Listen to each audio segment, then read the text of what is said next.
ఈ డైలాగ్ మీద వీడియో చేయమని మన సబ్స్క్రైబర్ నలుగురో ఐదుగురు నాకు పంపించారు. ఈ వీడియో ఇంకా చాలా వీడియోస్ ఉన్నాయి. చాలా అంటే ఎన్టీఆర్ సార్ది ఒకటి ఉంటే, ప్రభాస్ సార్ది కూడా ఉంటే ముగ్గురు నలుగురు పంపించారు. బాగుంది డైలాగ్ అనేది. కానీ ఒక డౌట్ ఏంటంటే ఇంతకుముందు చేసినానేమో అని. ఒకసారి డెమో చూపిస్తా, చూసి లైక్ చేయండి. నిన్ను చూస్తా ఉంటే నా షాటి చూడబ్బయ్యా ఎట్లా విరిగిపోతా ఉందా. ఆట ఆటమైనా తాట తీయడమైనా నీ నువ్వు చెప్పావయ్యో. చూస్తున్నారు కదా, మధ్యలో అయితే సాంగ్ అయితే మ్యూట్లో పెట్టా. మీరు చూడండి, నచ్చితే లైక్ చేయండి, ఏది బాగుందన్నది కూడా కామెంట్ చేయండి. ఓకే, మీరు వీడియో ఈజీగా చేసుకొని మీరు టెంప్లెట్ అయితే యూజ్ చేసుకోవచ్చు. కానీ వీడియో కొంచెం చూడండి, ఓకేనా? ఇప్పుడు ఎడిటింగ్ స్టార్ట్ చేద్దాం. ఫ్రెండ్స్, ఇక్కడైతే చూసుకుంటే నేనైతే ఫస్ట్ అలర్ట్ మోషన్ యాప్ అయితే ఓపెన్ చేసుకున్నా. అప్డేట్ ప్రాబ్లం వస్తే టెలిగ్రామ్లో యాప్ ఇచ్చాను, పిన్ చేశాను. ఓకే, లేకపోతే మీరు ఇన్స్టాగ్రామ్లో వచ్చి నాకు సెండ్ చేయమని చెప్తే నేను సెండ్ చేస్తాను. మ్యాక్సిమం కొన్నిసార్లు లేట్ అవ్వచ్చు, కానీ మ్యాక్సిమం మీకు సెండ్ చేస్తాను యాప్ అనేది, ఓకేనా? ఇప్పుడు నేనైతే మీకు ఏదో డైరెక్ట్గా డిస్క్రిప్షన్లోకి వెళ్ళండి. మీకు టాప్లోనే ఫాంట్ లింక్ అని ఉంటుంది, అది డౌన్లోడ్ చేసుకోండి. ఓకే, ఎలా యాడ్ చేసుకోవాలో కూడా చెప్తాను. ఫస్ట్ ఆఫ్ ఆల్ నేను 2 ప్రాజెక్ట్ అయితే ఇచ్చాను. సింపుల్గా ఉంటుంది, ఒక టెంప్లెట్ లాగానే యూస్ అవుతుంది.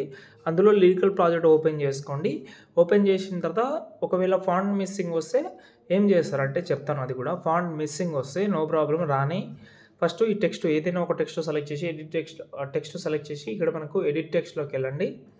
పైన ఫాంట్ అయితే ఉంటుంది, దాన్ని సెలెక్ట్ చేసి వ్యూ ఆల్లోకి వెళ్ళండి.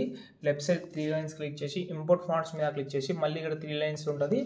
ఇక్కడ మీ యొక్క మొబైల్ మోడల్ సెలెక్ట్ చేసి ఇప్పుడు మీరు డిస్క్రిప్షన్ నుంచి డౌన్లోడ్ చేసుకున్న ఫాంట్ అయితే ఎక్కడైతే ఉందో అది కొంచెం వెతికి సపరేట్ ఫోల్డర్ అయినా యూజ్ చేయండి. పెట్టిన తర్వాత ఫాంట్ అయితే ఇలాగైతే సెలెక్ట్ చేసుకోండి.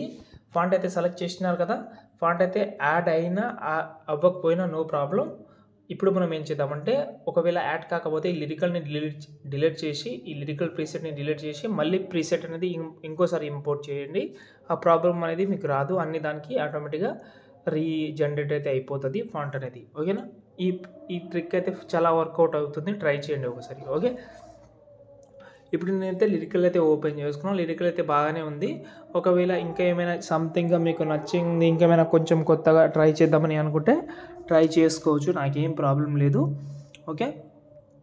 ఇప్పుడు నేనేం చేస్తానంటే బాగానే ఉంది కాబట్టి ఒకసారి ఈ ఫొటోస్ అయితే ఇక్కడ నుంచి యాడ్ చేద్దామంటే ఫస్ట్ ఆఫ్ ఆల్ బ్యాక్ వచ్చి ప్రాజెక్ట్ నెంబర్ 2 ఇచ్చాను కదా, దాన్ని సెలెక్ట్ చేసి సెలెక్ట్ ఆల్ లేయర్ చేసుకోండి.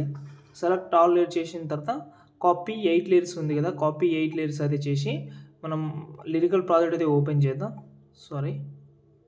ఓకే, ఓపెన్ చేసిన తర్వాత ఇక్కడ మనకు 11 సెకండ్ 12 మిల్లీ సెకండ్ వచ్చి పేస్ట్ చేసుకోండి. పేస్ట్ చేసిన తర్వాత ఫోటో సెలెక్ట్ చేసి కలర్ అండ్ ఫీల్డ్లోకి వెళ్ళి మీడియాలోకి వెళ్ళి మీ యొక్క ఫోటో ఉంటుంది కదా, సంథింగ్ ఏదైనా కావచ్చు ఫోటో అనేది, ఆ ఫోటోని ఇక్కడైతే యాడ్ చేసుకోండి. ఇలా ప్రతి ఒక్క ఫోటోని 1 బై 1 అయితే చేంజ్ చేసుకుంటే మీ ఎడిటింగ్ అయితే బాగా సెట్ అయిపోతుంది.